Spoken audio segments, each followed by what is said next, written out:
अस्सलाम वालेकुम, मैं हूं रोज कासिम मियां। आप देख रहे हैं फोकस न्यूज़। आइए नजर डालते हैं ताज़ा तरीन खबरों पर। खबर शामिल करते हैं साहिवाल से एंकर पर्सन अब्दुल वाहिद की रिपोर्ट के मुताबिक ज़िला इंतजामिया खसरा रोबीला के खिलाफ मुहिम में महकमा सेहत के हम कदम डिप्टी कमिश्नर ने 15 से 27 नवंबर तक हिफाजती टीके लगाने की मुहिम का इफ्तिताह कर दिया। मुहिम के दौरान 9 माह तक 15 साल तक उम्र के 10.5 लाख बच्चों को हिफाजती इंजेक्शन लगाने का हदफ। पैदाइश से लेकर 5 साल तक उम्र के बच्चों को पोलियो वैक्सीन के कतरे भी पिलाए जाएंगे।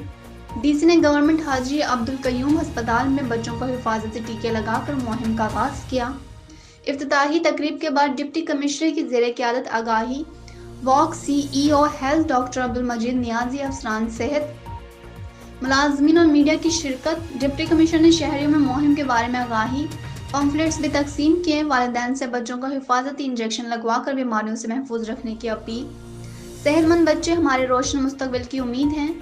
डीसी महकमा सेहत मुकर्रर टारगेट का हसूल यकीनी बनाएं।